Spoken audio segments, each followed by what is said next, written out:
used to boast about our land, saying we have racial integration.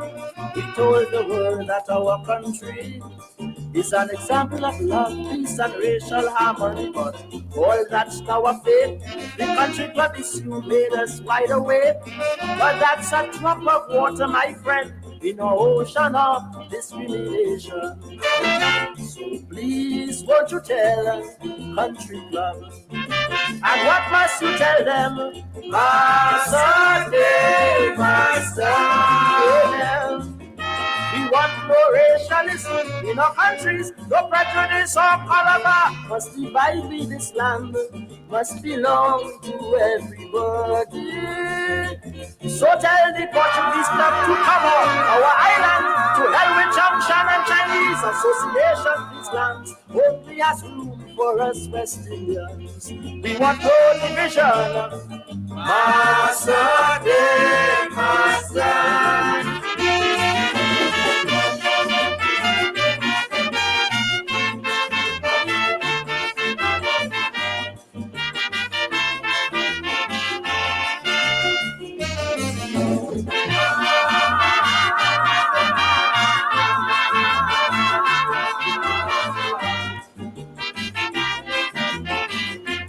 Country club is joke, there are many more. Our banks give us loans based on our color. You get certain lawyers to defend you in court. The color of your skin or prestige is your passport. Massa in hotel, drinking rum and whiskey, and he living swell. And the poor man catching his tail, and if he thief to live, they throw him in jail. So please, won't you tell them massas? I want to hear you say, Massa, day, Massa. Amen. Too much nepotism going on in these islands. Carnival and Christmas, reminding all them Syrian, and they won't spend a penny to help ISO and Steel Band. Won't you tell the Ministry of Education, stop lining up our children in hot sun, waving flag to some Englishman or Canadian? I am making fun. Master, day, master.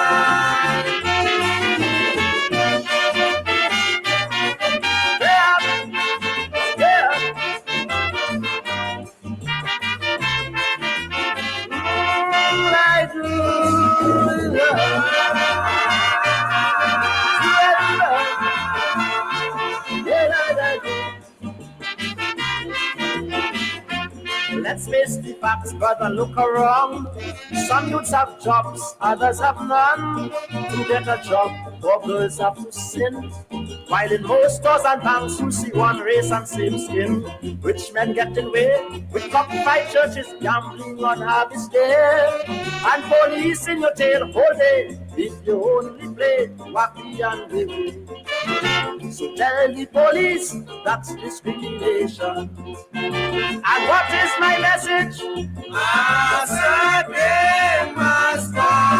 Amen. Mister, don't you call yourself no white man or no Syrian. You're not a Chinese, Englishman or no German. Everyone living in these lands are all West Indians. In all them big shot hotels like in Hilton, there is the price of drinks to keep out the black man. But we go still by them folks and bring in the rum. We are making fun. Master, day, master.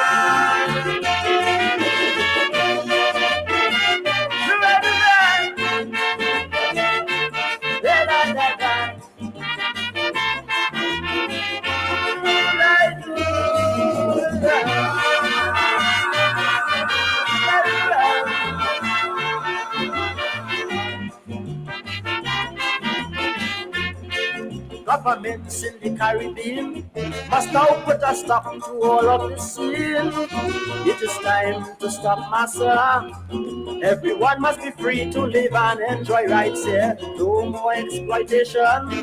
Have respect for labor unions. Pay good wages and benefits. It's time that massa should take his exit. So please, won't you tell the authorities? I want to hear you say, Smiley, Master, day, master. newspapers all over the Caribbean. Stop printing comics like Handbrake and Tarzan, because they degrading the dignity of the black man. And we in the Caribbean have got to know that we are colonial leaders must all go with revolutionary same skin. Rich men getting way with cockfight churches, gambling on harvest day, and police in your tail whole day if you only play wacky and wavy. So tell the police that's discrimination. And what is my message? Master, they must die. Amen. Mister, don't you call yourself no white man or no Syrian. You're not a Chinese, Englishman or no German. Everyone living in these lands are all West Indians. In all them big shot hotels like in Hilton, there is the price of drinks to keep out the black man. But we go still buy them folks and bring in the rum. We are having fun. Master, they must die.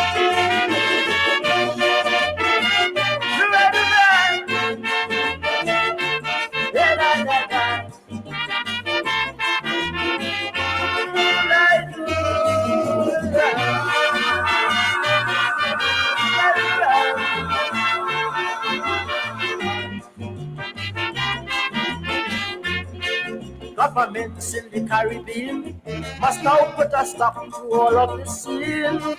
It is time to stop massa. Everyone must be free to live and enjoy rights here. No more exploitation. Have respect for labor unions. Pay for wages and benefits. It's time that massa should take his exit. So please, won't you tell the authorities? I want to hear you say, Smiley, Master, they must die. Amen. And tell newspapers all over the Caribbean to printing comics like Handbrake and Tarzan, because they degrading the dignity of the black man. And we in the Caribbean have got to know that we are colonial leaders must all go with revolutionary thinking is to really go. Let us stay up, son. Master, they must die.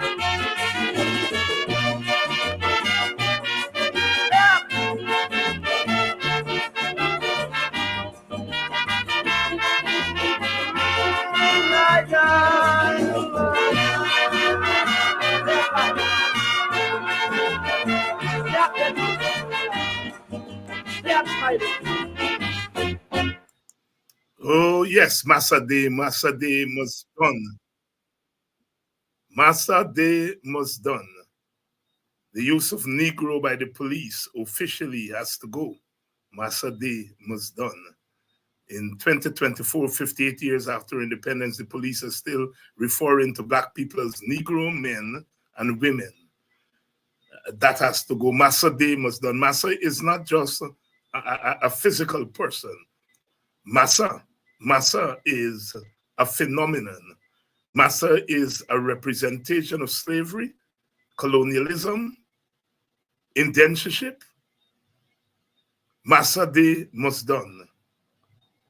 We black people, we African people, must be called African people. We must be called African Guyanese. And it is not for Anil Nandalal to define for us who we are.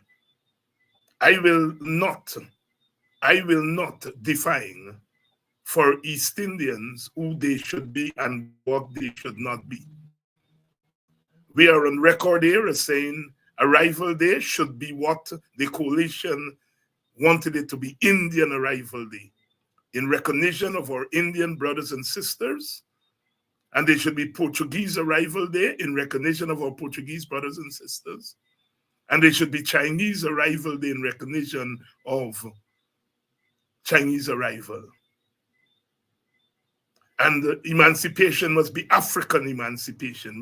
We are saying, let's get it right. And so for an East Indian leader to be justifying the use of the word Negro to describe black people says what's going on in those people's minds. And I have said it here, and we have said it so many times.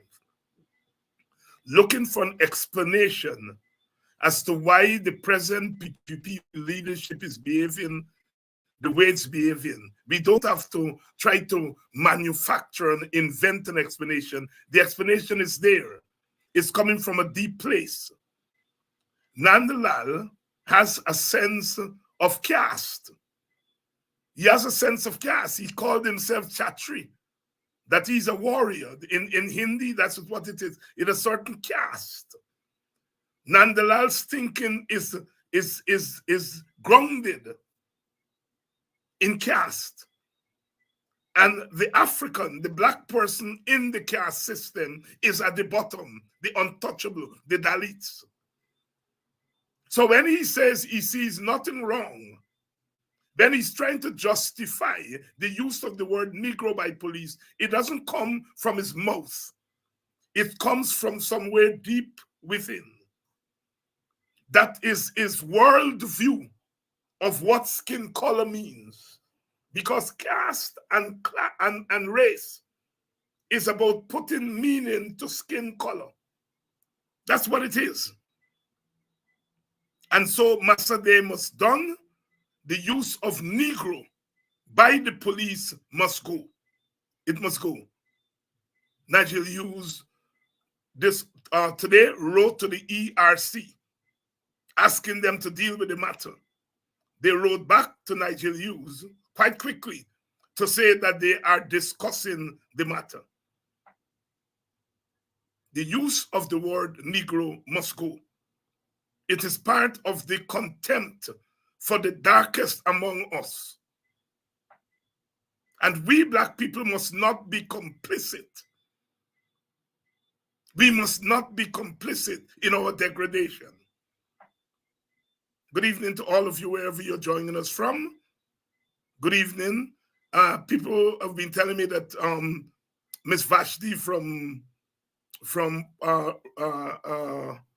Peters Hall, she's on these programs. I didn't know that. I didn't know that Miss Vashti was on. Miss Vashti, I was not aware. Good evening to you if you're on tonight. Good evening to you if you're on tonight.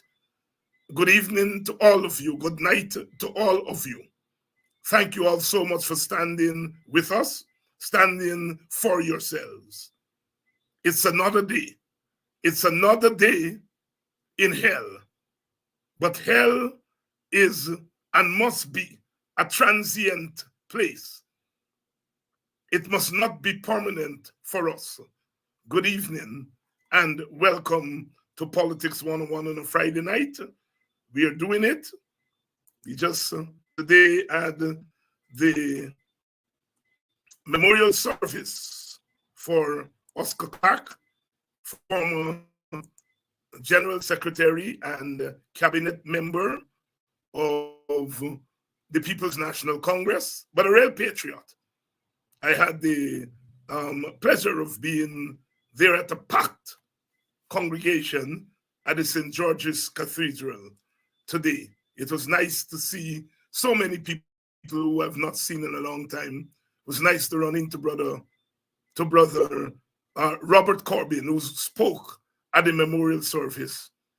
And I mentioned Corbin especially because I have said on this program before that the APNU, the formation of the APNU, was really the brainchild of Robert Corbin on the PNC side and Dr. Rupert Rupnarayan and Dr. Clive Thomas on the WPA side. They are the real architects of the APNU, that we take it for granted today. And when Corbin was negotiating with the WPA, the formation of the APNU, there were 3 people who would accompany him. And I saw all of them today. Basil Williams, God bless him. I know, some of you, how you feel about Basil, but Basil was one of the persons who was always there with Robert. Lance Carberry, who I saw today, I didn't get to go across to him. He's not as well as he used to be. Lance Carberry, former member of parliament, he was at Robert's side. And you know the third person was Oscar Clark. It was the four of them who believed in the APNU. Don't worry about all the rest who were there and jumping up. They didn't believe in it. Robert Corbin believed in it. And it was Basil, Lance, and Oscar who would accompany Mr. Corbin. He was the architect. And those were his troops. I remember one day, it was Clive Thomas, Rupert Rupnarine, Takumo Gunse, and Desmond Trotman, who would represent the WPA. And whenever I was in the country, I would join the team. And I remember one day we went to Congress Place for one discussion. And when Robert saw me, Robert was there with Basil. And he picked up his phone and he said, Oscar, come down. The WPA bring reinforcement. I need reinforcement. And Oscar came down. Oscar was the general secretary, so he was always at Congress Place. But I want to say one other thing about Oscar Clark. I remember when we WPA people started going to Congress Place, it was a strange feeling. Those of you who know the conflict between the WPA and the PNC, it was strange. When you were going into Congress Place, you felt that you were going into a strange place. And I remember Oscar Clark was the person that made you feel that you were going into a family building. He was such a nice man. He was such a nice man. And he made it easy for us to make that transition and to get accustomed to going into Congress Place. And I suppose somebody on the PNC side, because the negotiations actually started at Rodney House in the WPA office. Because the forerunner to the APNU was something called the JOP, Joint Opposition Political Parties. And the AFC leadership used to come, the PNC leadership and the WPA, and the talks used to be at WPA office in Queenstown. And I suppose Corbyn and the other PNC people would say the same thing. They might have felt strange coming into the WPA place. And by the time we transitioned from the JOP to the APNU, a lot of the APNU talks, by that time the AFC was no longer part of the APNU talks, were held at Congress Place. And Oscar Clark really made us feel comfortable. Rest in peace, my brother. You have fought the fight. You have played your part. And you've left a legacy and an example for the rest of us to follow. It was good to see everyone there today paying tribute to a quiet soldier, a quiet patriot.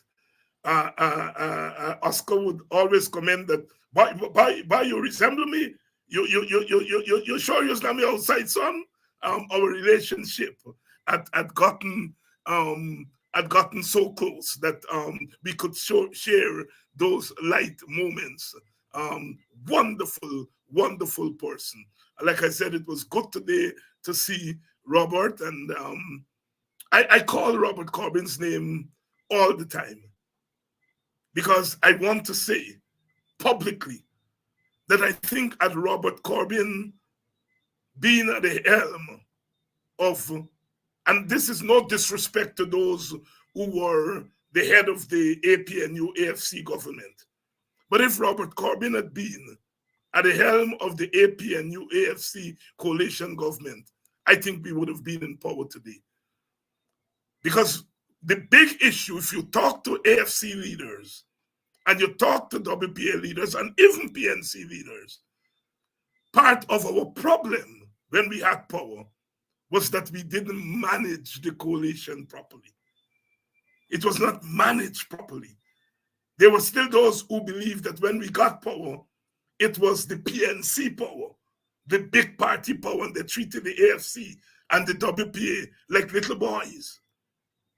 That even though the AFC would have had a lot of seats, they did not have the kind of decision-making clout, because there were those in the leadership of the APNU who still believe in the big part and what you bring to the table. And part of that is that's what got us where we are today. The cybercrime law, which we're going to talk about tonight, let's be frank, the cybercrime law was enacted under the coalition. And I can tell you the WP had nothing to do with it. Nothing to do with it. It is a bad law. It was enacted by our people. And of course, the PPP said it was a bad law then. And now they're in power. They're using that law to crush the opposition. Politics is a funny thing. Politics is a funny thing. I am sure the coalition people meant well. I am sure that the coalition would not have used the law the way the PPP is using it. I am sure of that. But when you're making law, you're not making law for the best of us. You always have to think about the worst in us. And perhaps people did not believe that the PPP would have gone as far as it has gone. As far as it has gone in using that law to really crush the opposition. Good evening to you all. We all know by now Kidaki Amsterdam is home. He has been on bail, he's back at work, and he's back at the struggle. And the Guyana Morning Time is back on. Welcome home, our brother. And I would like to thank all of you. As I said on a program that I was on today, where the host was asking why people were not on the streets and so forth. And I want to reveal that as the point man, the WP appointed me as the point man to deal with the matter, that I got calls from people, some of you I see here, I see Sister Emily, I see Sister Rhonda, I got calls from young people in Buxton, I see Brother Dennis here. People were calling me and asking, when are we going to demonstrate? And I had to take a decision not to jump there. And that yesterday, we had called what we call a crisis meeting in the WPA, because we were anticipating that they were going to bring him to court on Friday. And we were anticipating that they were going to try to remand him to prison and not give him bail, and that we would have to take action. And so in a sense, what we were doing was to hold our people back for another day, because we knew at some point we might have to go on the road if they were going to put that brother on remand. So I want to let the nation know that people were ready to go on the road. Young people, young women calling me from Buxton, Mr. Hines, Dr. Hines, I don't tell mommy I don't bathe my skin and left my children them and we going down to town to demonstrate. And mommy they say, call you first. And I had to hold those young people back. So I'm revealing that now. People who say that what people don't do on the street, because we didn't want to walk into a trap that was set for us. We wanted to determine when we go on the street, because they were expecting people. And as leaders, sometimes we have to take the decision. So we knew that had they gone a certain route, we would have had to go on the road. And we could say that now. We could say that now. The other thing I want to say is that Kidaki is on $200,000 bail. And every cent of that bail money came from you all.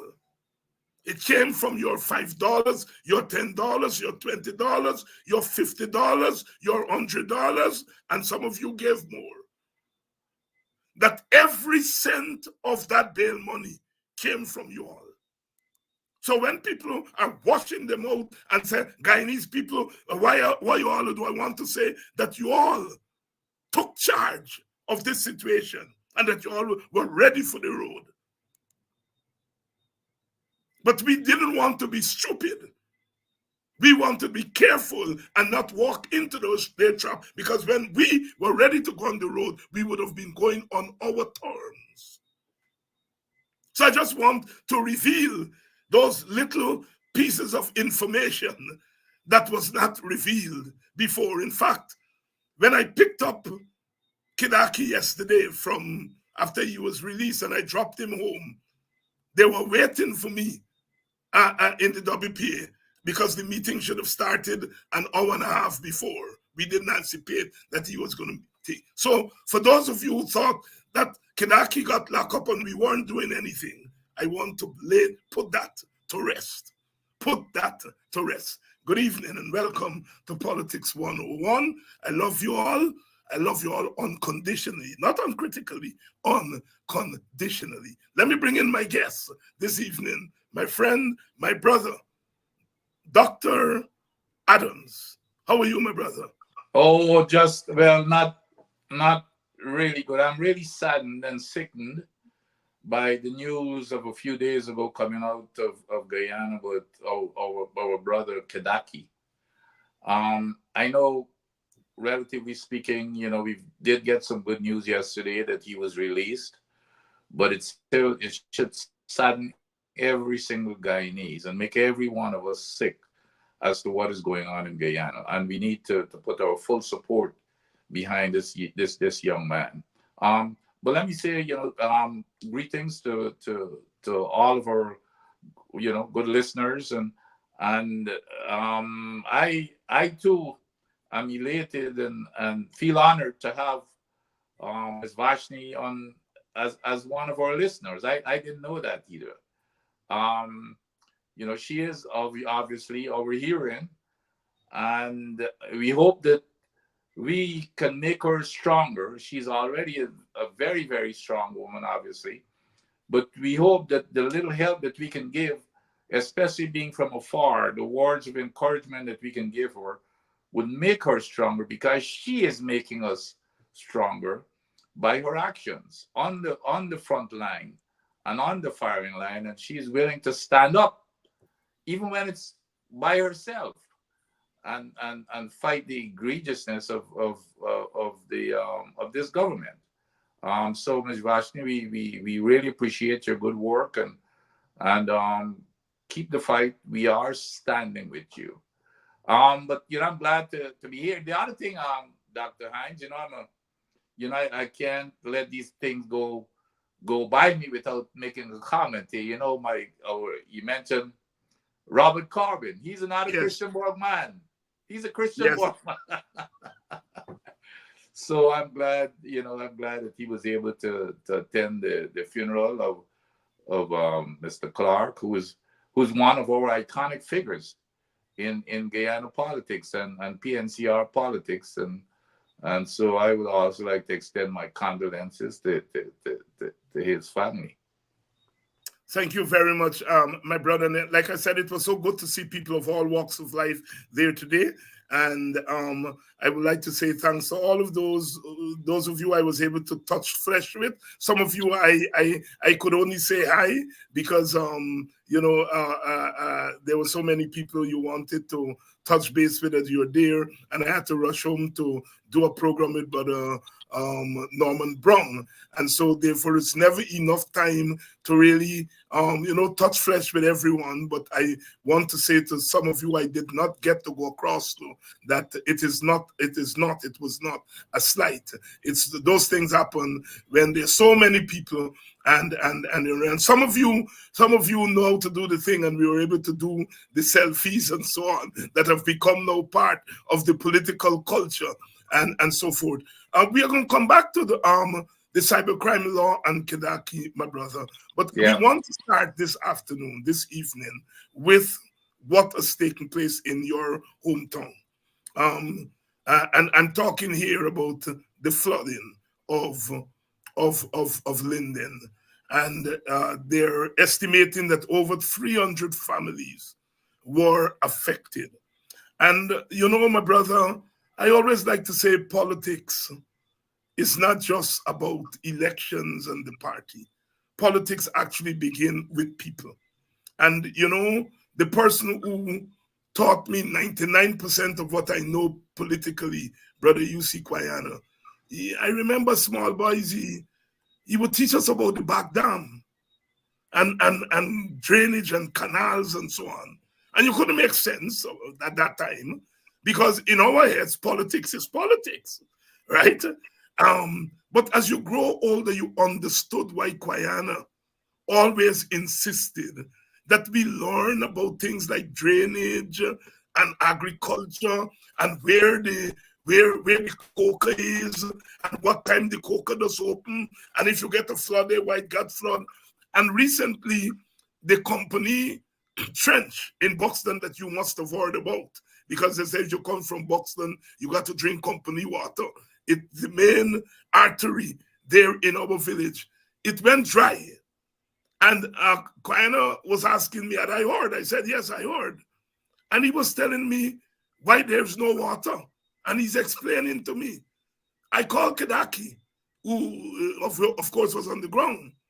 And Kedaki is explaining to us, well, there's no water here. And Kwayana is able to tell Kedaki why the water is not there. And Kedaki was able to verify that. I am making that point to say that what happened in Linden is not accident. What happened in Linden is willful neglect. And you are a scientist. I don't like to use the term engineer and so on. Right? And I got to be careful because Guyanese, when they use scientists, that does mean your science, but they also mean spiritual science. But we talking tonight about your type of science. And so, as you watch that flood there, as a professional engineer, as someone who knows about that, talk to us about why what happened in Linden is not an accident. Well, it's a combination of incompetence and politics, vindictive politics. Of course, I'm not there, but just based on the reports that I've been getting, those things should not happen. Here we are. Let's go back to where we're spending all of this money, $666 billion. We tried to hoodwink the folks in Linden to say that the PPP is doing a whole lot of good, and you just dump some I guess cement and tar and stuff like that on the road without proper road construction. So I don't know if you saw some of the videos, Dr. Hines. Yes, I did. Where I've never seen on a hillside. Normally the water would drain that hill, the road, one of the roads that they built, the water was a few inches thick on a hillside. So you can imagine on a hillside, the water would normally run off really fast. So if you got a water piling up on a hillside while it's running down, that's a lot of water. Which means, and then when you get down to the details of the people, the residents there, they're showing you where there is no side drains on the road. So all of the water is washing down the road, and it's like a river flowing. It's like a big river flowing down the hillside. But the thing is, if it was just flowing down the hill, I guess you could have gotten away with it. But because it's a hillside and it's all sand, and the homes, the people modest homes that they built, they labored hard to build these roads. It's on the side of the roads and it's built on top of sand. So guess what? The water has washed away the side of the road, undermined the road, and then washed away it's washing away the houses because it's built on sand. So that, and then on top of that, when you look at the places that are flooding, we should not have any flood, any type of flood, if, like, getting back to you, if you have properly designed drainage. But you see, the competence of this government to start with, they believe that they can just show this shiny object of sharing out money to their supporters and going in there, chopping down all the trees. You remember when this guy was threatening Vanessa Kissoon? They were chopping down fruit trees. I can't remember how many fruit trees Vanessa Kissoon said that they were just chopping down. You do not chop down vegetation. That's part, the vegetation is what helps to hold to hold the soil together to prevent erosion. So what is happening now? They want to plan for this big celebration and stuff, and they're cutting down everything in sight. And when the rain comes, it washes all the silt into the trenches that are not maintained. So what happens is common sense. You don't got to be even an engineer to know that, because even the guys who were in some of the videos that I saw, they have no engineer, but they got a little common sense. And they identified and diagnosed what the problem is. But however, it's getting back to trying to buy the folks of Linden by dumping, giving them this money, say, okay, take this road and hand out a few thousands of dollars to buy over some of your support. And then going back to the community, you cannot tell me that they did not realize that this here will happen. And it's a community, of course, that supports the opposition. So it's a lot of things mixed in there in terms of negligence in cleaning out the drains in the canal. You are absolutely correct. I grew up right next to Coco. And, it's amazing when I look back at the development in engineering, where Cocos could automatically open and shut depending on the height of the water that comes in. We used to have a guy dedicated to sitting on that cocoa at a certain time to open that cocoa, and it used to control that type of flooding. We never used to have that type of a flooding. And now here we are in this age of technology, and engineering and everything else, and science. It's gross incompetence. There's no planning. We've got the money. We don't know how to spend it, and we're using it in some very, very bad ways. That now we're seeing what the results are. And then the vice president gets on television and the first thing they try to do is blame the rain. Yes, blame the rain and then blame the PNC. Absolutely, blame the rain and the PNC that didn't do anything before. But yes. When you look at the facts, it's totally opposite. When we look at the flooding, you remember when they just a few years ago when we had this massive flooding. When you check, you can ask Patterson Minister Patterson, they put into place maintenance activities and routine maintenance to make sure that these canals and cokers are clean. The equipment is maintained. All of that was abandoned by the PPP when they came into government. So now we've got flooding all over the darn places. Not only Linden, there's flooding. The road going to Lethem, that has also been washed away. And I'd be willing to bet you it's because you have to have drainage. If you do not have drainage, that is why, Dr. Hines, if you notice all roads, they have a slope, right? To direct that water into, if you direct the water off of the road into a side drain, some type of a drain to get it off of the road. None of that appears to be on these roads that they're building. So I mean, they're sadly, there will be more to come. Trust me, there will be more to come. More to come. And Linden, that is happening at Linden, given the fact that they were just there last weekend, celebrating independence and, telling the world and telling the Linden people about development. God not sleep. God not sleep. He was listening to them when they talk about development. And then the flood happened. What development? And I think for some of our people, they watch the outward shiny things. And they say, look, Guyana is being developed. I hear some educated people who support the PPP. You come to Guyana and you look all over and you can see things are happening. You can see roads are being built. I wonder when they look at Linden, if they call what happened there development.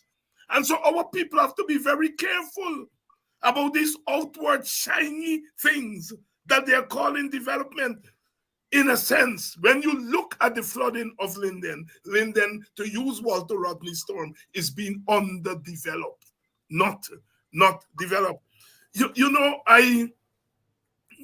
I'm on the East Coast, and the first thing I noticed on the railway embankment is they start to do the 4-lane road there. And I noticed they're throwing sand in the canal that is running parallel to the railway embankment. And I don't know nothing about engineering building roads, but something ain't right to me when I see you throwing sand in a trench. And I am saying to myself, well, the water, That's right. the water got to go somewhere if you throw it. And then I was somewhere last night or night before the last, and I hear people talking. It was stupidness. They're throwing sand in the trench and the water flooding up people yard. And I said, but I now know that I am stupid. I now know that I am not stupid. My brother, what kind of backward technology that is going on here? Like I said, Dr. Hines, this here is not about developing Guyana. You would like to you would like to be generous and call it incompetence, to be honest. But this is beyond incompetence. This is about filling their friends and families' pockets. Look at the contractors who get the work. That's where we ought to start. Look at the people who get the work, such as, the critics of the world, without any qualification, without meeting a single criteria for selection, without meeting a single criteria. So those are the people. It's all about, it doesn't matter. They have, first of all, they have very little knowledge about anything that they're doing, but that's not what it is. They're going to do whatever it is to fill their pockets, to fill their friends' pockets and families' pockets. And that's what, but then we, meaning the people of Guyana, have got to suffer the results. The other thing, Dr. Hine, let's go back to Linden and look at, well, even Georgetown. All of those communities that vote heavily for the PNCR, they're withholding resources for them, for the local authorities in those communities, such as the mayor and city council, for them to do work. That's one of the biggest complaints coming out of these municipalities in Georgetown, in Linden, and I'm sure in the other black areas. They're not even getting the money to even do the day-to-day maintenance that they're responsible for in those communities, except the government puts in, I can't remember how much, it was a large sum of money that they spent for this show that they had last week up at Linden. Well, take that, somebody said, why didn't you take that money and give it to the community to develop those resources, and infrastructure to prevent this flooding?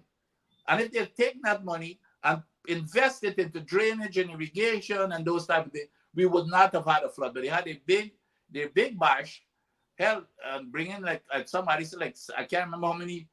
87 buses. 87 buses into Linden. Maybe they're the ones who damaged the roads probably too. But anyway, they came in there, brought in these buses, one big show, and then when you leave, this is what the people are left with.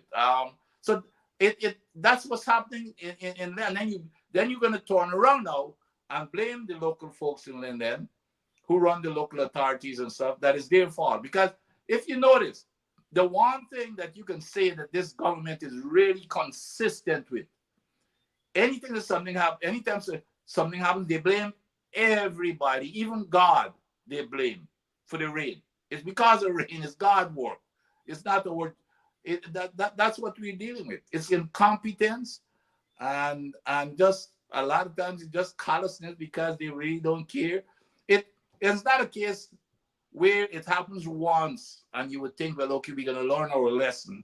It happens over and over, Dr. Hines. So that is why you've got to say it's now become a habit of willfulness, because you cannot see in any responsible government or any responsible party, something happens once, it happened twice. You're going to try to fix it, but it keeps repeating itself, and they keep repeating, blame everybody else. Blame everybody else. How the PPP underdeveloped Wisma, Mackenzie, Linden. Yep. how the PPP underdeveloped Linden. Before we continue here with Dr. Vincent Adams, I would like to thank some of you for contributing to the Kedaki Amsterdam Defense Fund. And make no mistake, I mean, they have indicated that they are going to come after Kedaki. As last night that I reported here, that they have made a decision, and Anil Nandalal is the executor, that they are combing Politics 101, Bostonian Morning Time, and they're looking for anything that they can find so that they can bring charges against Kedaki, myself, Dion Abrams, Takuma Ogunse. We understand that they are engaging the police, bullying the police to bring charges and to get the DPP involved, and that Nandlal is in charge of that operation. And of course, Jack Dio let the cat out of the bag when he said at his press conference that the WPA is an extremist organization, that we are terrorists. Now, in this day and age, when political leaders make those kinds of statements, they know exactly what they're doing. We would like to thank Marlon Samuels, and Marlon doesn't mind me calling our last name, Mr. Cetred G, Keith F, Keith, my brother.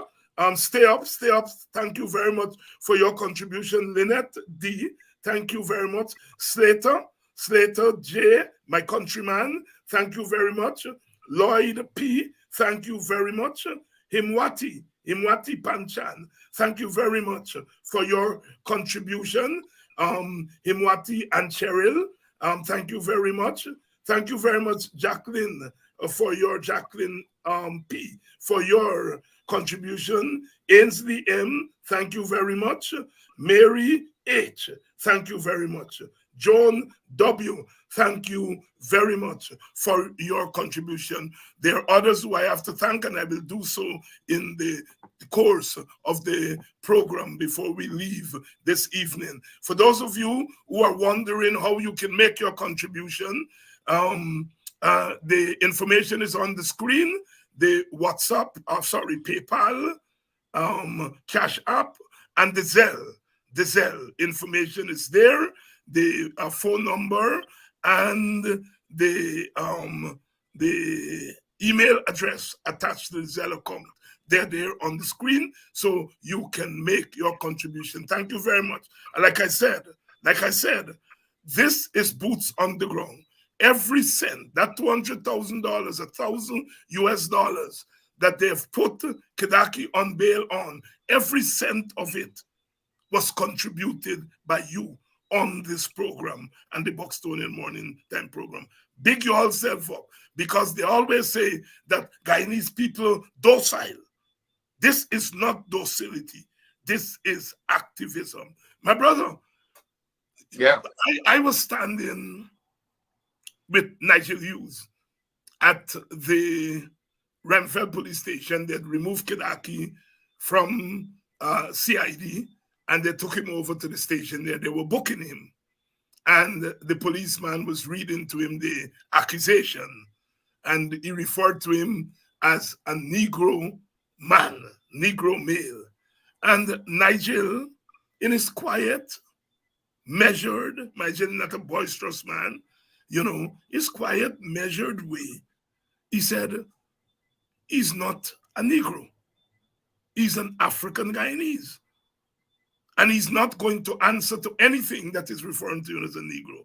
I was standing there with Dion Abrams and a lawyer, a young female lawyer from Nigel's law firm. The four of us were there, and there were about 8 policemen and women standing around as Nigel quietly said that to them. And, there was a hush. And, it occurred to me, what a moment. Here were young African Guyanese policemen and women who were not even conscious of what they were doing. It's a day-to-day thing that they refer to other people as Negro in this day and age. But it had the desired effect. It said to me, David Hines, you're not wrong. in trying to help to give black people some consciousness. Help to give black people some. You're right. All those who are calling you racist, all those who are saying that you must talk about Marxism and socialism and class, and you mustn't talk about race, if they were here to hear a policeman referring to an African man as a Negro, they would recognize that the kind of work that we are doing in trying to give African people consciousness is so needed.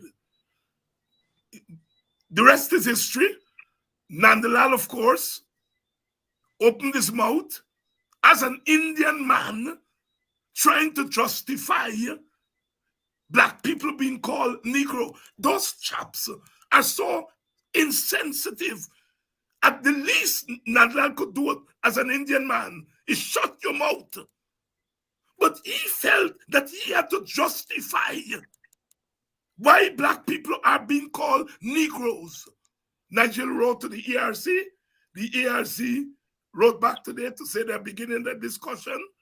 We are joining the campaign to remove the use of Negro from all official proceedings in Guyana, starting with the police force. My brother, your thoughts on that issue? Well, let me first address the Attorney General Nandalal, and I've addressed him in several of my missives, my letters to the editors, because he was one of the operatives within the PPP whom I had respected while they were in the opposition, to be honest. But I guess this power drunkenness and conversion to arrogance has just changed some of these folks totally, where they've just become heartless. They've been sold on this dictatorship thing, and they believe in this imperial being that they thought that that they hold themselves, their imperiousness over and above a certain sector of this society. So I'm really disappointed in his behavior to start with. But like you said, I was, when I heard that it was the coalition government that owned this law, I was totally shocked. And without repeating some of the things that you said, I mean, it's probably the most naive action that they took, because the PPPC was against it. But now, when you said they're using, I say they're abusing the law.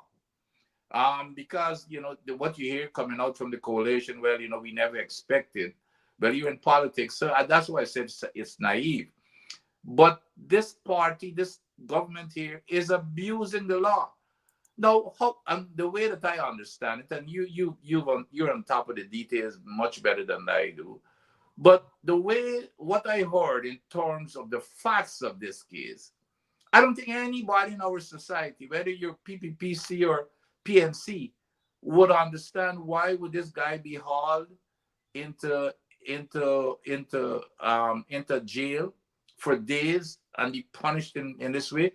That jail house, I saw him, what he was saying in terms of the squalor of, and it's just, they were just holding him. He wasn't even sentenced. But here's a guy, somebody called into his program and talked about violence or intimated violence, and as soon as they were finished, he said, no, I do not agree with, I do not condone violence. However, I can't wait to see the back of some of these folks. Hell, I use me and my colleagues, and even in our profession, we use that term all the time. Can't wait to see the back of certain people. It means that you can't wait to see them retire or to leave. Dr. Hines, even on the cricket field, we use it all the time. If a batsman is tearing us apart, you're glad to see we say I can't wait to see the back of whoever it is. So this here is sheer foolishness and abuse of power that they're going after this young man. But of course, we all know what the objective is. It's to silence dissent and to stifle our free speech in this society. I mean, this guy Jack, let's go back. This guy was, remember, this guy was trained. He was trained in Russia, and he had even tried to. Well, a lot of folks were trained in Russia, but when you leave there, you come back to your principles, your basic fundamental principles, etc. Not this guy. Remember, and don't let people should not forget. This is the same guy who pulled one of his Putinist stunt, tried to pull one of his Putinist stunt on us when he was fighting. Remember, he went to court to do a third term, an official third term. That was exactly what Putin has done, and now Putin is there probably for life. But you remember, Jalgil went to court to serve a third term. Of course, unofficially, he is serving in a third term as head of the government. So, but this here is so, it's so despicable what this government is doing. It's dictatorial, and it's the stifle dissent and free speech of this country. And we have got to stand strong with our, not only with our brother, because folks don't believe that it's gonna stop at brother, at our good brother here. They're gonna go this year, and they're also testing the waters to see how far they're gonna be able to get. And we have got to stand up. We have got to stand up, because you give them an inch, they're gonna take an entire mile. That's right. And, that's right. I really appreciate, and I think I can speak on behalf of the entire diaspora, because you feel guilty sometimes, Dr. Hines, that you're here and you're not on the front line battling these type of things. But I've got to give really great thanks to yourself, Dr. Hines, and of course our attorney, our eminent attorney Nigel Hughes, for standing up. And going back to this Negro stuff and Master Days, the song when Master Days was done. I thought that Master Days were done since I was a little boy. I saw Master Days in Linden under the Bauxite Company, where we had a gate where people like myself couldn't go past. It was right after you passed the hospital. Yes. And when we became independent under Forbes Barnum, if nothing else, what Forbes Barnum gave us was that pride of being somebody. Because before then, you never thought that you never thought that you would even cross that barrier, because all the staff and all the folks were obviously white and foreigners, and the only people who could cross that barriers are maids and servants, etc., who had their quarters that they lived in up there. And when that happened, when that barrier came down, we became independent, and we had that sense of pride. And people like myself started getting those jobs out there as what we call staff men or managers. It was a great day, but we never. So we thought that we were now in control. But when I see what is happening here, and it's not only here with the police, it's the same thing that is happening in the oil and gas industry with people like Mr. Rutledge from Exxon and them. They're dictating to us what we have to be doing. They've colonized us again. But even within our own midst, I cannot believe that young African Guyanese are standing there and are reading this thing saying Negro, and it doesn't faze them one bit. Yes. I mean, what's the type of education and upbringing? I thought that was it's like you would thought that things are organic. It would by this generation, everybody would be sensitized to those type of things that you never those things should be unheard of. But those things should be unheard of. Those things should be unheard of. Yeah. I don't necessarily endorse. I guarantee you, Guyana will be the happiest and the healthiest place. Did when the caller made whatever, we don't know if this caller was paid by the PPP, and they're notorious for doing certain. So there, the only thing could move them out is the last breath to be taken. They are so monstrous. It's beyond explanation. That's the girl who sang the song for the love of just want to be in the competition. Look what they did to her. What more would they do? You tell me, man. This is not yesterday's story or last month's story. This has been going on for years. These things are embedded in these four monsters. You got to get rid of them some way, somehow. As long as they have breath in Guyana, this will be the trajectory. They got to go by any means possible. This is not going to work for Guyanese. We will sit down and talk until we become aged and we can't talk anymore. And the generation that comes after us will do the same thing, because these four criminals, they are going to enshrine in the others who are following them to do the same thing. So it will be something that will be perpetuated throughout. Look, I don't know what more to say other than to insist that these people's head be taken off. Thank you. You have a wonderful day. Thank you for your call, your contribution. I don't necessarily endorse the promotion of violence, but I do subscribe to the fact that Guyana could very well be a better place if we see the backs of some politicians. All right, let's take a pin. There we have it. There we have it. There we have it. There we have it, my brother. There we have it, viewers. And Jack Dio sat up on his press conference yesterday and said that Kedaki Amsterdam said that the president must be beheaded.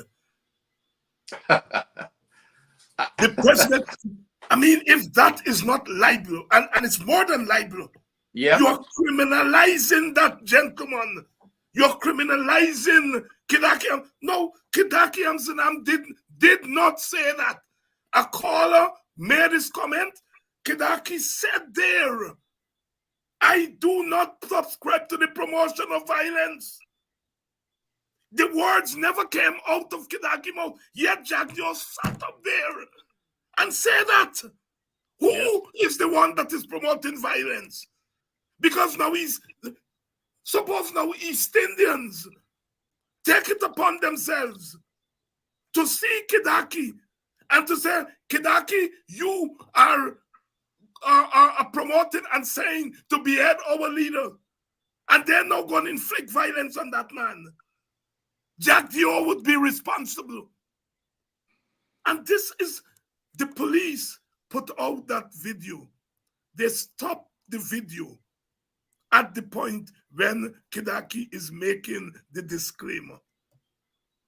Jack Dio knows better, and he's placing those words in Kedaki's mouth. Dr. Adams, help me out. Well, I hope that Kedaki take it very seriously, because I will. I would have.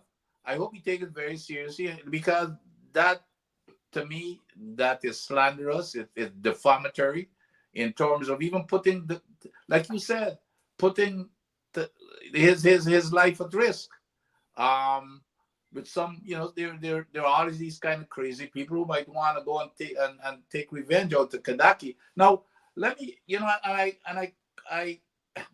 and for Jack Dio, this guy is such a blatant liar, but that's the way that he thrives. Listen to what he said in his press conference of yesterday. This is the guy this is what he lives by. This here is his mantra, by the way.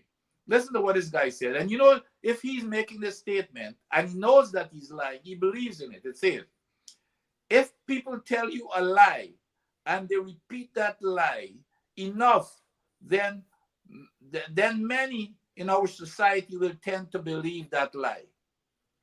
He knows that.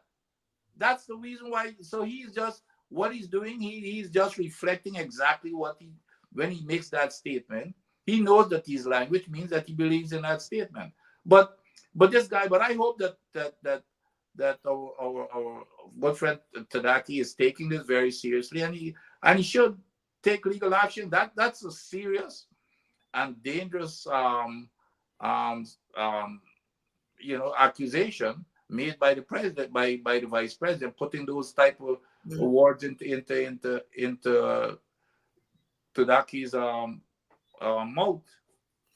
Brother Selwyn Peters is on here, and he's a lawyer. And Selwyn is saying that we should not be repeating that broadcast online. And I am not going to argue the legalese with Selwyn. All I'm going to say to Selwyn is that that broadcast was put online by the police.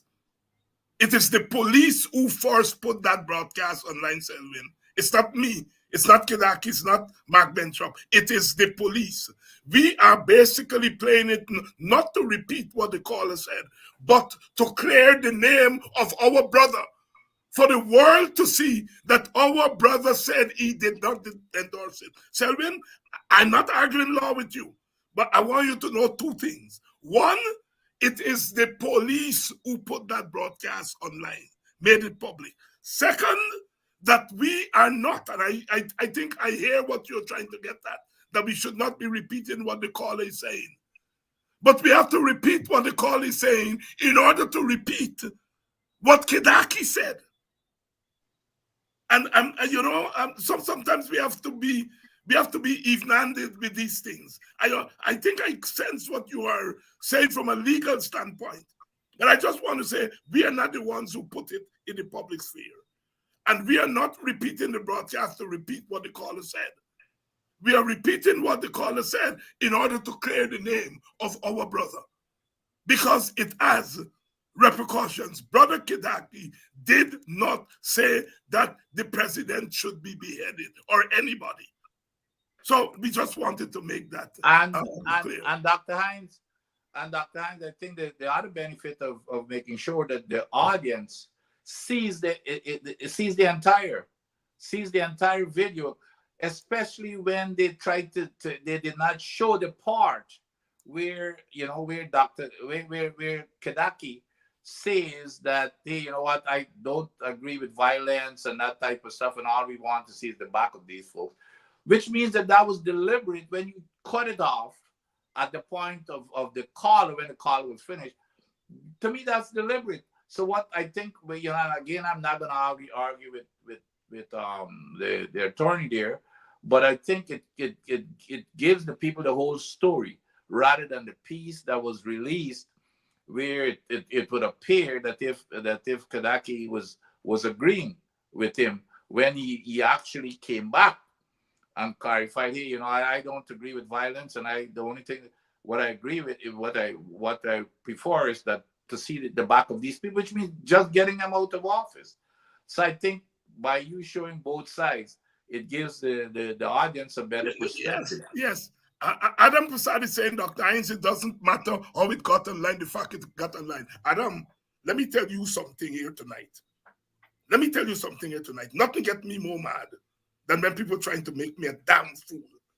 It matters how it got online.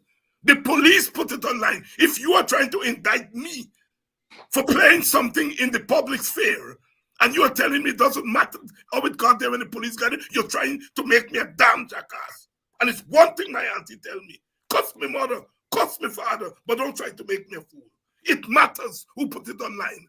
And the police are the one who put it online. Don't get me dread here tonight. Don't insult my intelligence. Anyhow, back to you, my brother. They wanted me auntie always tell me, cuss me mama, cuss me daddy. Don't try to make me a jackass. Do not. You're trying to say it doesn't matter who put it online. It matters the police put it there. So if you all want to say it's wrong to be there, go talk to the police. Yep.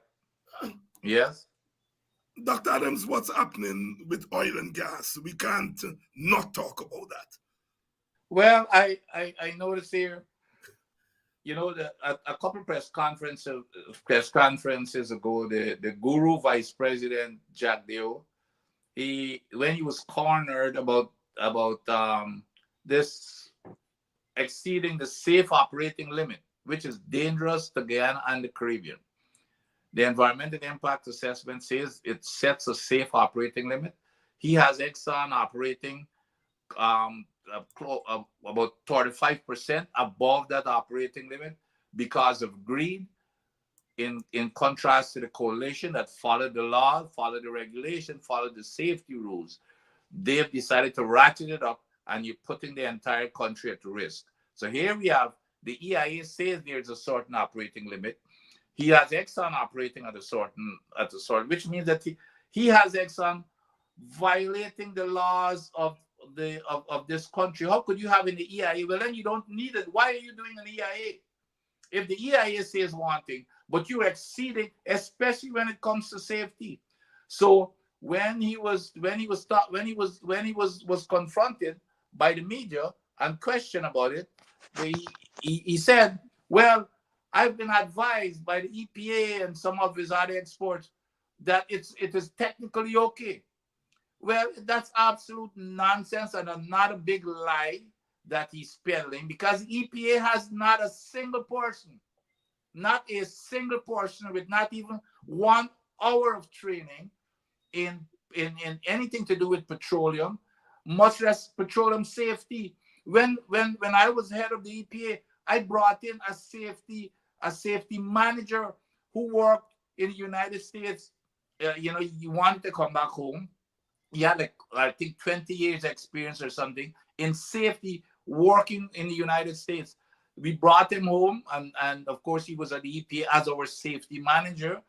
And as soon as I left, he along with a lot of others, they even either got rid of them or they left. So we do not have a single person at the EPA that has any background whatsoever in oil and gas safety. And now the vice president is coming and trying to fool the Guyanese public that he got advice from the EPA's export. It's an absolute lie. But let's challenge the vice president, which is what I keep. But he's never responded to any of my challenges. Mr. Vice President, if I am wrong, come out and tell us who is this person that portion or portions that provide that advice from you from the EPA, and let us see what was their analysis. It doesn't exist. It doesn't exist. So don't come here and try to kerfuffle people and try to just to please the master Rutledge of Exxon to increase your production, that you're coming and telling people, just feeding people a bunch of lies. So that was the key thing. The other thing that he keeps, waffling around is the latest estimate on the reserves. The people of Guyana deserves to know what they own. This is not the PPP reserves. The people of Guyana need to know what reserve is there and what money is in the bank that reserves bring for them. It is their money. So you can't tell me 2 years ago, the last update of reserve was 2 years ago, over 2 years ago, as a matter of fact, when it was 11 billion barrels.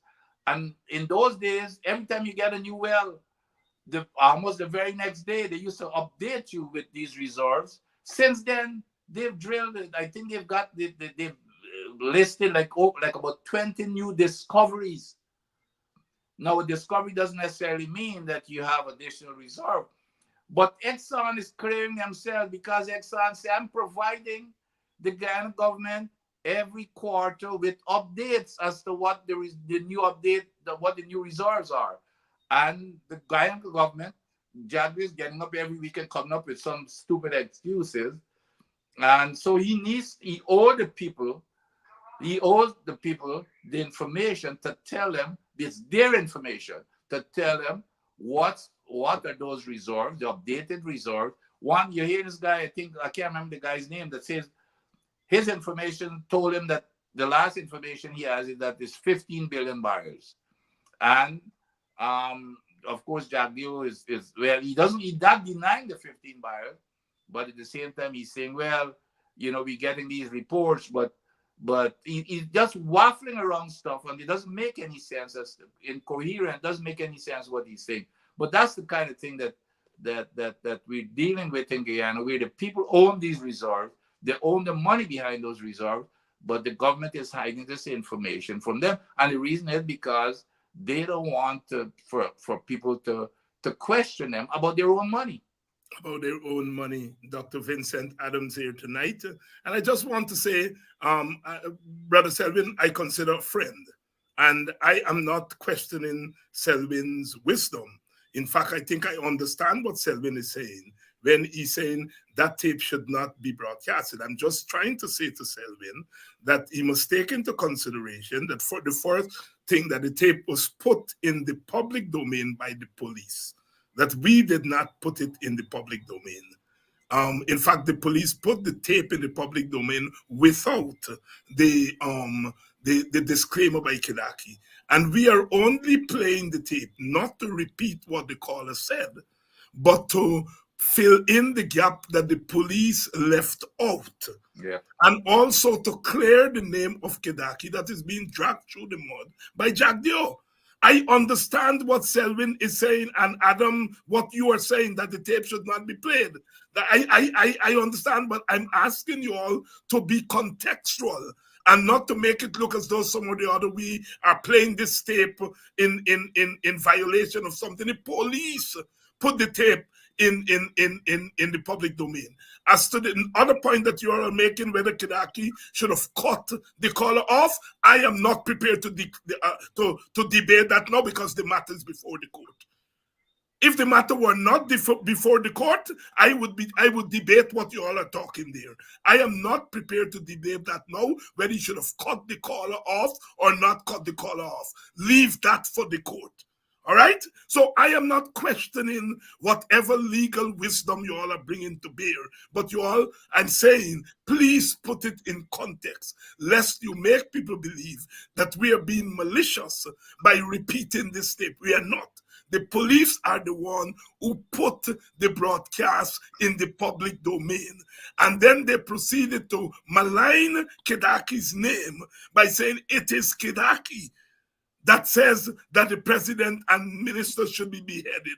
And we are playing the tape in order to disabuse the nation of that, because people are saying that. I have a very good friend who called me and said, man, Dr. Hines, you don't advise your members that they can't say certain thing in public. I said, what you mean, Joel? You don't advise Kidaki, man. He couldn't say that they should cut off the president's head. And then it's when I realized this thing has gotten legs, doctor, right?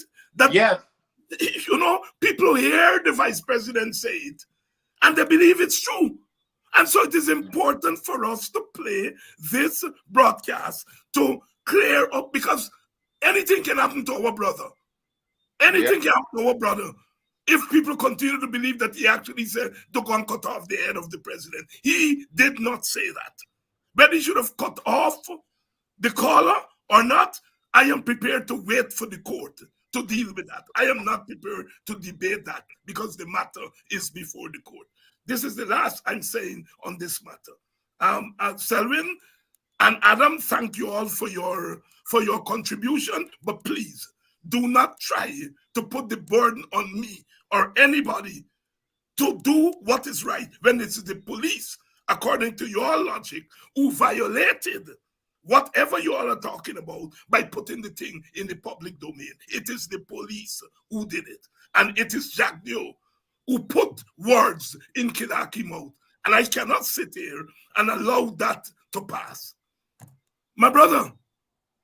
Yeah, I agree with you, and I am also not a lawyer, but I also have I think I've got a lot of common sense and reasonableness, and that's what the law is about for the most part, Dr. Hines. It's about reasonableness, and all you were doing, like you said, it was put there into the first place by the police.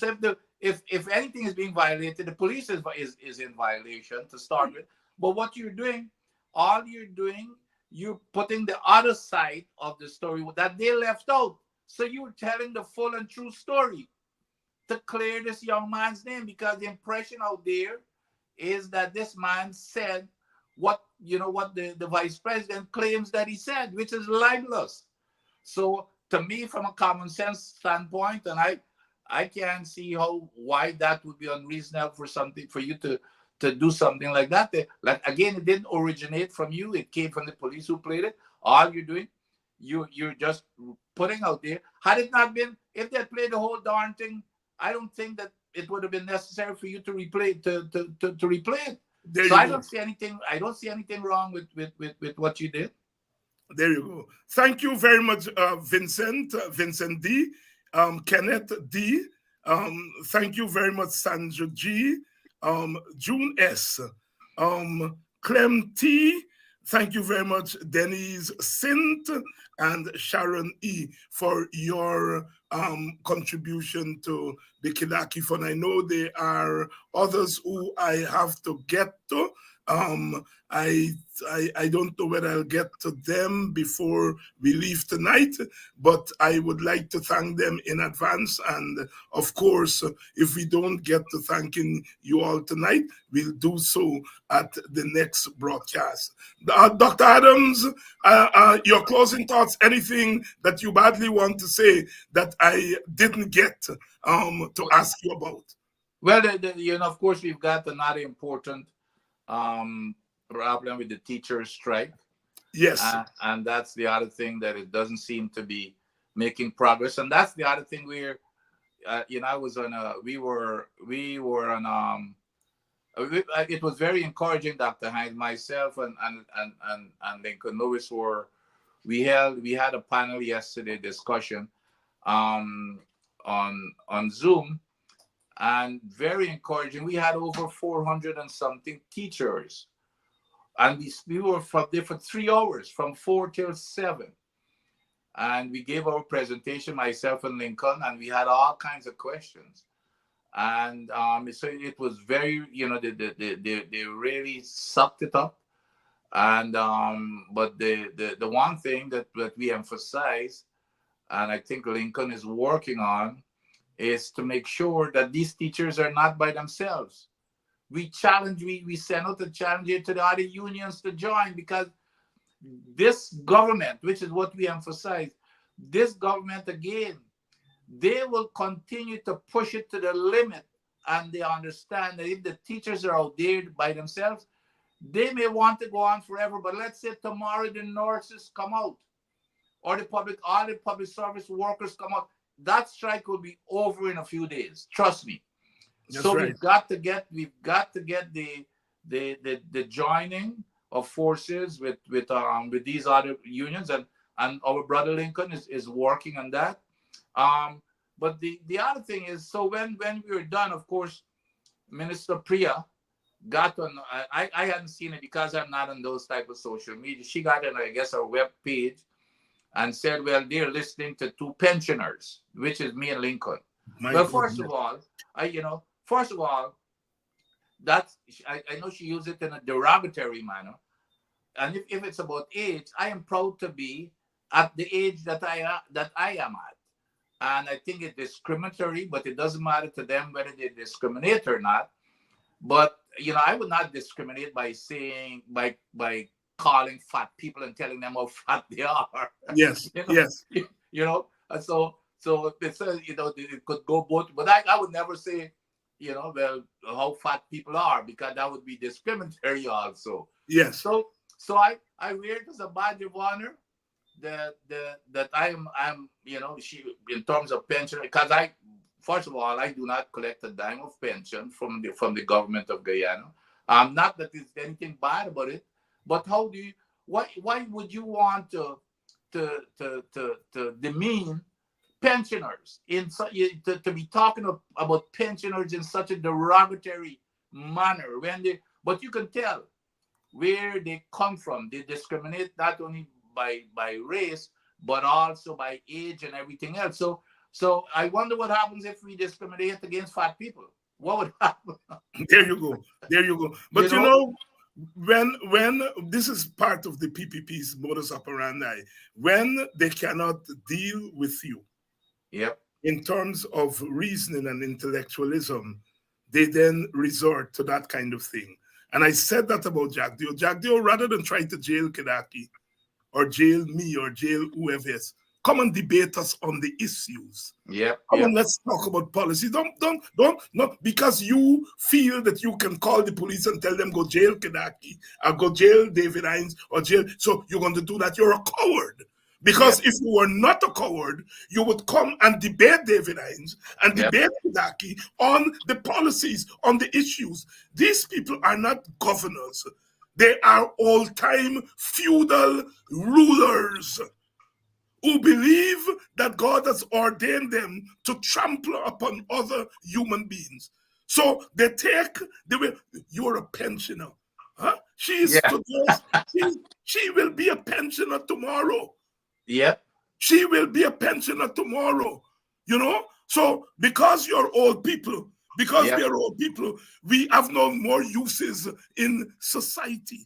No, that's correct. I mean, what manner of people are these? But I tell you what, Dr. Hines, this is not bragging, but she knows that she cannot come close to matching with any of us. She or nobody in that government, none. I challenge any one of them. If they want to call folks pensioners, let them go right ahead. But you're right. They cannot debate the issues. They're not smart enough to debate the issues. So they got to slip down into the gutters to drag you back into the gutters with them. To drag you back into the gutters with them, I would like to thank the following people: Lennox M, Clement C, Tamika N, Jacqueline P, Donna R, Jean W, Mary H, Mark F, Ingrid H. I would like to thank you all for your contributions. And like I said, for those of you who would like to contribute to the fund, the information is on the screen. What are Cash App, PayPal, and Zelle, they're on there, and you can make your contribution. I would like to thank my brother, Dr. Vincent Adams, and to thank you, the audience, for staying with us another Friday night, another night. When the history of this period is written, it will show that we were not sleeping, that pensioners and non-pensioners together, we were making our contribution, and we were doing so in the full sight of God and man, and that we were not shirking our responsibility. We were doing what we were put on this earth to do, and we contributed with our lives gainfully. And even in retirement, we are not turning our backs on our people and our country.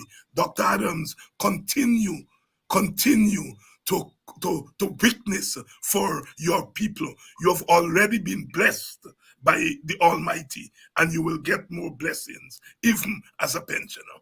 Good night, my brother.